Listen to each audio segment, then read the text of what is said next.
মানিকগঞ্জ সদরে দেওয়ানবাগ দরবার শরীফের কর্ণধার অধ্যাপক ডক্টর ইমাম কুদরতে খোদা এর ৪১তম শুভ জন্মদিন উপলক্ষে ইফতার এবং মিলাদ মাহফিল অনুষ্ঠিত হয়েছে।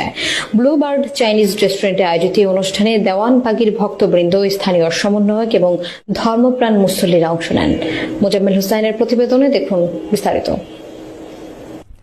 মানিকগঞ্জ সদরের ব্লু বার্ড চাইনিজ রেস্টুরেন্টে দেওয়ানবাগ দরবার শরীফের কর্ণধার এবং মোহাম্মদে ইসলামীর নেতৃত্বের প্রদানকারী অধ্যাপক ডক্টর ইমাম কুদরতে খোদা এর ৪১তম শুভ জন্মদিন উপলক্ষে ইফতার এবং মিলাদ মাহফিল অনুষ্ঠিত হয়েছে। মানিকগঞ্জ দেওয়ানবাগীর উদ্যোগে আয়োজিত অনুষ্ঠানে জেলার সমন্বয়ক আশেকে রাসুল রুবেল হোসেন সহ শাহ দেওয়ানবাগীর অসংখ্য ভক্ত এবং অনুসারীরা অংশগ্রহণ করেন। অনুষ্ঠানের শুরুতে মহানবী হযরত মুহাম্মদ সাল্লাল্লাহু আলাইহি ওয়াসাল্লামের প্রতি শ্রদ্ধা নিবেদন করে মিলাদ এবং কিয়াম অনুষ্ঠিত হয়। পরে বিশেষ মোনাজাতের মাধ্যমে দেশ, জাতি এবং মুসলিম উম্মার শান্তি ও কল্যাণ কামনা করা হয়। মোনাজাত শেষে উৎসবমুখর পরিবেশে ৪১তম জন্মদিন উপলক্ষে ৪১ পাউন্ড ওজনের একটি কেক কাটা হয়। অনুষ্ঠানে বক্তারা অধ্যাপক ডক্টর ইমাম কুদরতে খোদার জীবন আদর্শ, তার ধর্মীয় দিক নির্দেশনা এবং অনুসারীদের প্রতি তার অবদান তুলে ধরেন বলে জানা গেছে।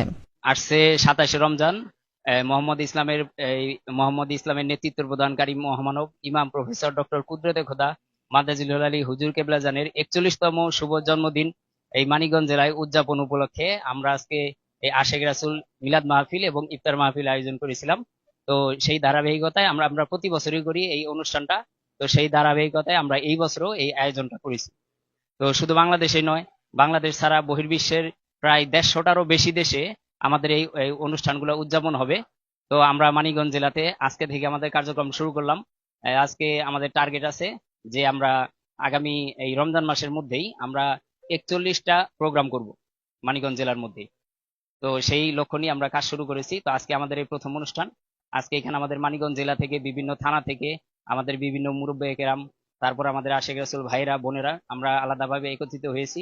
তো একত্রিত হয়ে আজকে আমাদের যে মোহাম্মদ ইসলামের নেতৃত্ব প্রদানকারী মহামানব, তার নির্দেশেই আমরা আজকে ওনার শুভ জন্মদিন উপলক্ষে আমরা কেক কাটবো।